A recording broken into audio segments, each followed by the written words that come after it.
It's good. Manchester It's good. It's good. United. Yeah, it was the Oh first God. tie. It was the first tie of the weekend, even though it was They on a lost. Yeah, Friday. they lost. What were you thinking, Dan? 1-0 down at halftime. Van Nistelrooy standing on the sideline, looking suave. Yeah, an image I never thought I'd ever see when I was watching him in his playing days. Like Van Nistelrooy on the sideline as a manager against Man United in the Premier League. Yeah, could never imagine that. But if you took me to a time machine in 2011, but yeah, what you Yeah, saying, I man, mean, I was thinking about same Manchester old, same United? old. I was thinking this is typical. It's like it's not even a surprise anymore. Um, we looked. First half was dead. It's Mhm. typical. I don't understand this whole kind of this whole mentality thing. About how teams just don't. These competitions and these games and stuff. I just don't understand how they can't turn it on. It just seems so simple. You bring in a new manager or something changes and then all of a sudden their mentality shifts. I just don't understand how they can't get their heads, in the game kind of thing. So it wasn't a surprise. It was just kind of, it was the thought of my mind is how long do I go before I turn it off? You know, you want to just hold on, and 0-0 is good enough, But look, again, it's sloppy. There's no effort, there's no passion, there's no nothing. It's the classics, the cliches that we're hearing all over again. But thank God we held on to Garnacho because he was going to go to Chelsea. Speaking of Chelsea players, he would have been up there in top three. Too many wingers. Too many wingers, man. Yeah, thank God we held on to Garnacho That would have because been mental. I almost forgot about that. yeah, If no, God, I was Yeah. Garnacho went to Chelsea, that would have been so weird, man. Could have went to What Napoli, but obviously too much wages. Napoli yeah, would have been a good for him. what That for yeah. Garnacho? you I mean, didn't it's, I deserve to think win that game. the thing about how did we win the game? I don't think you deserve to win. Yeah, no, we didn't deserve to win. We don't deserve to kind of win any of the games, which is why I think the stat at home was like we've only won 5 out of 7 home games, which goes to show, it's horrible. Yeah. So I Wow. think, can I actually just, speaking of not winning the game, I think Harry Maguire was offside, and I know this. Yeah, he was. He No, you was. don't He This was. we say. need to talk No, about just that is a quickly. hot take. Oh my god. Yeah, we need to talk about VAR or the lack of VAR in the FA Cup because I mean, look, I'm glad we won. I'm glad we won the game. Obviously, all that matters is the result on paper, and we got the win. And we the second half we deserved to win the game. The first half we didn't. We managed to squeak it through, right? Which kind of shows like the gravitas of a big club to kind of just pull through at the end when you really need it. Again, Bruno Fernandes, without him, United would be lost. We talk about key players. You take Bruno out, that team is clueless. Xerxes, waste of a signing by the board. But I want to go back to VAR, and I know as a United fan, I'm bringing it up because I know it's controversial, but I need to be neutral on it because we got away with that one. We got You away with say that, yeah. it. Jesus. We got away with it. I think I don't know about you guys, but it's tough to say because Plymouth may not be able to have a VAR at the ground, but clubs like if we're playing at home and we've got VAR every week, why don't we put the VAR in? I agree. I agree. It's all sense of fair game. It's all sense of fair competition and fair Yeah, game because obviously, like you said, a team like Plymouth or even all the way down to like the National League South are not going to have VAR, especially when they play like round 1 and round 2. So it sort of makes no sense to just randomly add it in round 3 and round 4.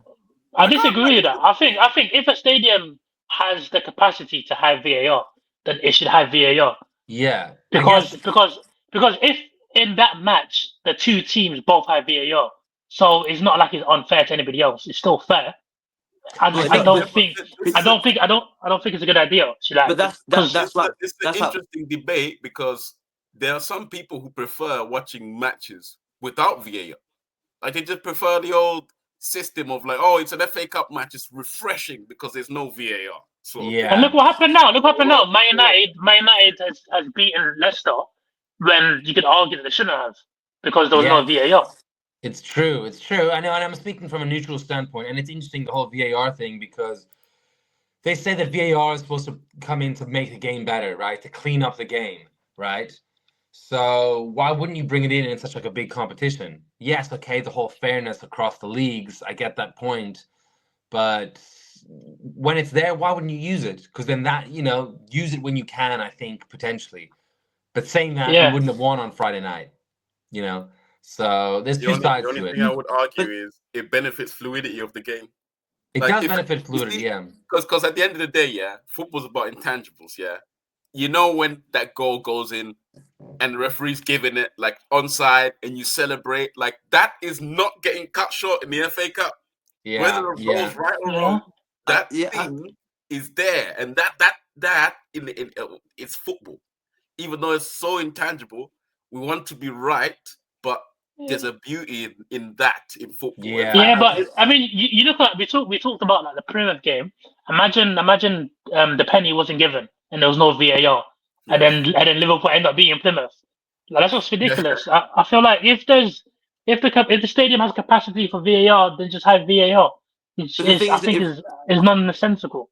that really limits it though, because realistically there's only probably like what, about 30 to pushing maybe 40 stadiums in the whole country that has the capacity to have VAR. That's like the Prem teams and a few championship teams that have been in the Prem that had VAR. All of the teams below aren't going to have that. So when you have, even so, like say a Man City do go to play away at a random League One, League Two team, and that game doesn't have VAR, and let's say they make it, let's say not Man City have a shock exit and they get knocked out because of some weird penalty like Plymouth happens, right?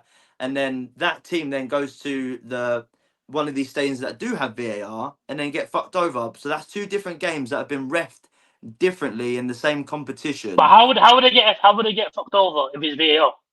You can't In because any it's VAR. sense of the fact, I mean, Technically, don't tell me your club's never been done by VAR before. As in by them Yeah, looking but it's at the not. footage, yeah, What? everybody in here has probably been done by something in VAR. We've all been done exactly, by VAR. No, Because exactly, and you that's can correct. argue. You can argue that the people, the refs or whoever was looking at the machine made a mistake, but Yeah, it's not VAR that's done your team dirty.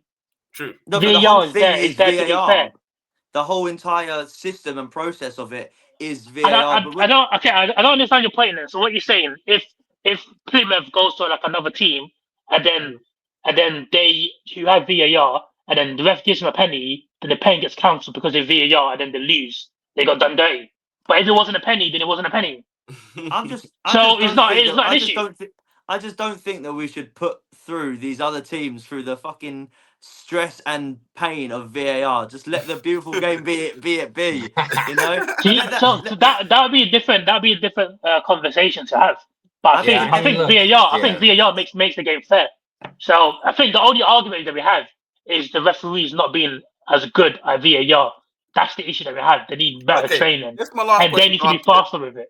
Last question to ask you guys then. Now that you say that, Tia, yeah, who do you think should control VAR? Do you think, yeah, because I've heard this discussed in multiple couple of ways. Do you think that the referees should be inside the VAR room?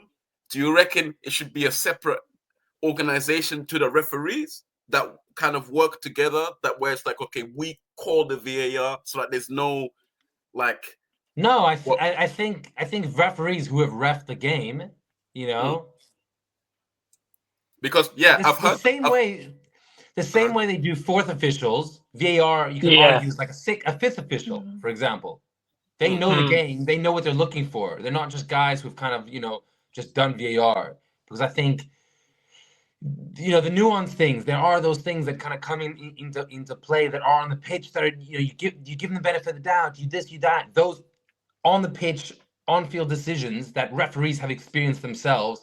They're the ones that need to be in the room, and they're the ones that need to have experienced it down on the pitch that can then understand it in the room, as opposed to just guys who've just reviewed loads of footage like all of us.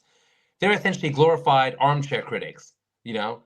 If that's the thing. Look, if we can see there's been a handball from our TVs, far away, and these referees get it wrong, it's like a bit of a joke, right? But to answer your question, I think they need to be refs who have actually refed the game, whether it's linesmen, fourth officials, or whatever. They need to be, What you've just said there, that I could go back and forth with you and have a podcast. That we need to It's have a almost like podcast we're doing about one. Exactly that. We're on a podcast At some point. Yeah, because, amazing we because, can. Because there are a lot of people that have heard argue the fact that the referees that can no longer run, like they've had their refereeing careers. This is like an extra job for you that you wouldn't have had, like a job for the boys. Like we're sorting That's a out good idea. But it's like what would it do to get like a fresh group of young people in there who are there to do that job? So one day we'll have a discussion about it. I think the biggest issue, because I think you're right, but is it working in the way you said it in the concept of it? It's about upskilling them. So you've had the referees who have ref the game for 10 whatever years, and then they just get upskilled, right? So they've experienced the actual game and those kind of decisions, benefited out, all that kind of stuff, handball, whatever. And then you just give them that extra level of training, and whatever training and tests, even if they do tests to do it. But I think the actual people need to be the people who have ref the game, linesmen, fourth officials who have been on the pitch. I think the biggest issue with VAR is that when there's a VAR call, the referees is almost certainly just going to just agree with the VAR. I think that's the issue. They get nervous. And I think that's the biggest mistake that they have.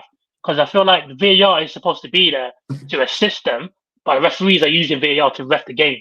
That's not what it's supposed to be like. I think we need to take a step back and take a long, hard look of ourselves, because we are doing a football podcast and we're talking about referees. I think the game, like they say, the game has gone. I cannot believe that that's 3 minutes about talking about referees is unbelievable. And the fact that I know Anthony Taylor's name, the fact that I know Jarrett Gillett's name is an absolute travesty. I want to be talking about getting in the way of the game. Referees are the new superstars, man. They're the new superstars. You get what I'm saying? They're doing the Shawn Michaels walk. You know the strut. These guys are like superstars now, bro. You know what I'm saying? They got their own branding now, man. I asked my parents who are in their 60s, when you used to watch football at my age, did you know the name of the referee? And they said no, because obviously you wouldn't know the name of the referee, because who cares what the name what the referee's name is? Each other in half anyway, and like referee would come up to you and be like, "Hey, warning, mate, warning." I mean, this is the issue, Jack. We're talking about football, but the thing is that we can't talk about this. Is now become so integral to football because it is now part of the game. That is the issue ultimately, right? Like you're gonna look at if one of us was a Leicester fan, I'd be fuming, for example. So we have to talk about VAR again. I brought it up to be a little controversial. I'm a United fan, obviously. Happy we've gotten through. We scraped by again on another typical United performance. But VAR, or the lack of VAR, played a little part. So we need to touch on it. The reason why it seems just a lot more like, like more like just painful to watch, and more like you get the sense of stupidity from the refs a lot more, is because now they have the thing of VAR, so they get to watch these things back. When I was like, like 11 or 12, and I was watching football, and the whole thing about like, oh, the referee has made a mistake, that could be down to, oh, it's because he was here on the pitch and he didn't see it, and what can be done, blah blah blah. But now they've got the thing of, well, no, like you could have got that right because it was right in front of you, which then leads to more talk about referees. It's frustrating seeing them get wrong decisions when you've got technology like VAR. Frustrated. It's hard to take human error. You've slowed it down. Like the one, remember that one, Jack, they done to us. They forgot to draw the offside lines. Like what? You remember a couple years back? Yeah, but that's not the issue of VAR. That's the issue of the referee then. Yeah. Whoever had the pen in his hand. I say VAR as a general term for everybody working the system. More the people. You're right. More the referees operating the VAR. But I mean, like, the most bizarre decision I've ever seen was when Maguire studied Batshuayi in his balls, and VAR looked at it and gave nothing. I remember that watching that live. Like he's off. I remember going at the TV. He's off. He's off. He's No, off. the He's off. the most Nothing. insane I was decision. like, what? The most That was insane crazy. decision from VAR is the Luis Diaz goal, Oh the yeah. Tottenham one. Oh yeah. That is unbelievable how that got it got given, didn't it? You know, I think with VAR, yeah, I think they should have like what Dan said, the fifth and the sixth official. One person is looking at maybe offsides, and one person is looking at fouls. I feel like if you have two referees or two officials and they're both trying to look at the whole play, trying to work out what's going on, because you're too focused on whether or not there was a foul, you didn't pay attention to whether or not there was offside. You're too focused on there being offside, you didn't pay attention to there being a foul in the build-up. If you had one referee who just watched the passenger play again and was just looking for a foul, and somebody else was just looking for offsides or whatever it is, there'd be less human errors. Because I think that's why there's so much human errors, because you're watching a passenger play and you're trying to look for whether or not there was a foul, whether or not there was offside, whether or not there was a handball, and you're trying to do that all within like a quick time frame so that the game can be restarted. And then obviously you miss the one that's obvious because you're paying attention to something else that didn't happen. I think there's issues with VAR that can be sorted out. But I think the human error, they need to figure out a way to limit the human error. And also that's just one example. But I think there's ways that they can do it. So your fix for referees is to add more referees. My fix is we have VAR for a reason. We have VAR for a reason because of, like you said, the human error. And I think we got to think of a way to make the VAR stronger, innit? Would you prefer it to be like so it's more like trusting in like actual people and humans, or would you prefer more technology side and trust in that? Would you think that would be a better way to go? Like the automatic offsides. I think if we can do that somehow, I mean, arguably we could do, because they have what bird's eye in tennis. They've got a technology that knows if the ball goes out. So realistically speaking, we should be able to do that for offsides, which I wouldn't mind. I just think that obviously when it comes to like fouls, that's obviously always going to be subjective. No matter, like, we can see a 2-footed tackle and say, oh, it's a clear foul. A referee can see it and think, oh, he's grazed him or he slipped, he didn't actually slide in. So it's always going to be subjective. So we can't have AI or a computer doing that aspect of like VAR. You can only have it on offsides, which I wouldn't be opposed to. But the thing is, and then there's also the flip side of the decisions, like the Lewis Skelly decision, which did get overturned, but was still a amazingly wrong decision. Which there's always going to be human error, but VAR limits the human error.